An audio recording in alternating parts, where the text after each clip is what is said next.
सहारा श्री ने कैसे कर दिया करोड़ों लोगों को बेसहारा। गरीब किसान मजलूमों ने क्यों दिया था सहारा श्री को अपनी मेहनत की कमाई, अब कौन करेगा वापस। सहारा श्री ने गरीबों की दौलत से कैसे खड़ा कर दिया साम्राज्य और बन गए देश के मशहूर उद्योगपति। क्या वापस होगा गरीबों का पैसा। कैसा रहा सहारा श्री का फर्श से अर्श तक और अर्श से फर्श तक का सफर। उनके निधन के बाद अब किसका होगा सहारा। भारत के मशहूर उद्योगपति सहारा श्री का निधन हो गया है। इसके बाद एक सवाल खड़ा होता है कि जो लोग सुब्रत राय के निधन के बाद उनके गुणगान गा सकते हैं वो सत्ता के लिए क्या नहीं कर सकते। आप लोगों में से शायद कुछ लोग हमसे नाराज भी हो जाएं कि किसी के निधन के बाद उसके बारे में आप ऐसी बातें क्यों कर रहे हैं। लेकिन जिस इंसान ने इस देश के करोड़ों गरीब लोगों, रेडी पटरी वालों, छोटे लोगों, सेना के जवानों, यहाँ तक कि छात्रों, महिलाओं को ठगा हो, उसके बारे में कैसे अच्छा बोला जा सकता है।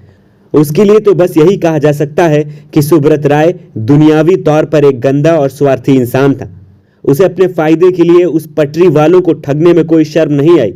मजदूर, किसानों, छोटे कारोबारी लोगों को लूट कर उसने जो साम्राज्य बनाया उसके कुछ टुकड़े उसने उन पत्रकारों पर भी फेंके जो उसके गुणगान गा रहे हैं।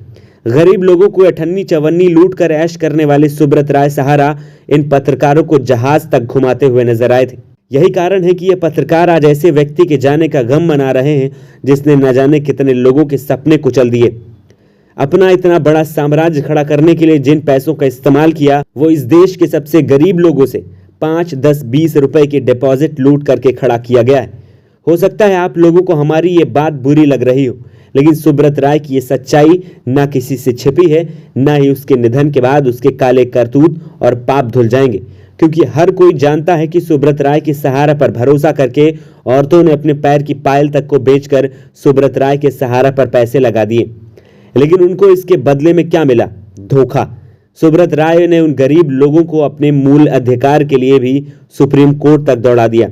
जो बेचारे थाने की सिपाही से भी डरते थे, उन्हें सुप्रीम कोर्ट ने चीफ जस्टिस के सामने दलील देने के लिए लाखों रुपए की फीस, वकील खड़े करने पड़े। और सुप्रीम कोर्ट ने भी साफ कहा कि सुब्रत राय का सहारा बेसहारों की आह पर खड़ा है, इन्हें पैसे लौटाने ही पड़ेंगे।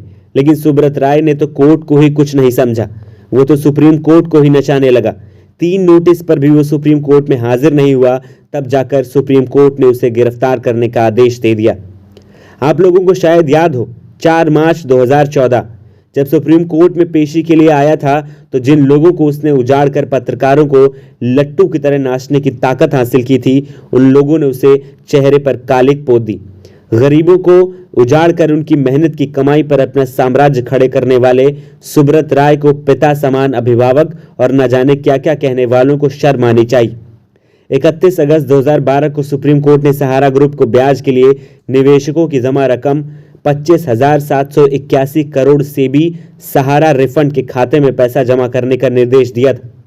लेकिन इसी साल जनवरी में केंद्रीय वित्त राज्य मंत्री पंकज चौधरी ने संसद में पूछे गए सवाल के जवाब में कहा कि सहारा ने अब तक 15,506 करोड़ ही रुपए जमा किए, यानी अभी सहारा के पास 10,781 करोड़ से ज्यादा का पैसा बकाया। और ये भी केवल सहारा रियल एस्टेट कॉरपोरेशन के ऊपर है। सुब्रत की बाकी कंपनियों को तो जाने ही दीजिए। सुब्रत राय ने इस देश के गरीब, कमजोर और किसानों के साथ किस तरह अपराध किया था, उससे गरीब लोगों को कितना दुख पहुंचा, उसकी भरपाई तो कोई नहीं कर सकता है। जिन पत्रकारों को उनके जीते जी सुब्रत राय से सवाल करना चाहिए था, गरीबों मजलूमों की आवाज बनना चाहिए था, उनकी ताकत बनना चाहिए था, वो पत्रकार उनके साथ तो नहीं खड़े हुए, लेकिन उसके उल्टा सहारा श्री के साथ खड़े रहे और आज उनके मरने के बाद एक्स पर उनके लिए सहानुभूति पेश कर रहे हैं। लेकिन किसी ने सवाल नहीं किया कि जिन गरीबों का पैसा सहारा में फंसा है उसका क्या होगा। क्या उन गरीबों को उनका फंड मिलेगा? सुब्रत राय के जाने के बाद सहारा किसके पास रहेगा? इन गरीबों की एक आखिरी उम्मीद जो थी उनके पैसे वापसी की, क्या वो भी अब खत्म हो जाएगी? सुब्रत राय एक गरीब परिवार से थे और उन्होंने गोरखपुर से एक छोटा सा बिजनेस शुरू किया था, जिसके बाद वो धीरे धीरे आगे बढ़े और अपना साम्राज्य खड़ा कर लिया। लेकिन साम्राज्य खड़ा करने के पीछे गरीबों, मजलूमों से की गई लूट का पैसा था। सुब्रत राय पर जब सुप्रीम कोर्ट ने शिकंजा कसा तो वो अर्श से एक बार फिर फर्श की तरफ आ गए और अपने आखिरी के दिनों में बेहद अकेले थे और उन्होंने मुंबई के एक अस्पताल में अपनी आखिरी सांस ली।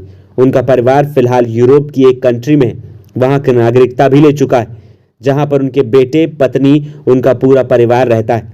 उन लोगों ने ये सब इसलिए किया ताकि वो भारत सरकार के कानून से खुद को बचा सके और उनकी दौलत पर सरकार का अधिकार न रह जाए।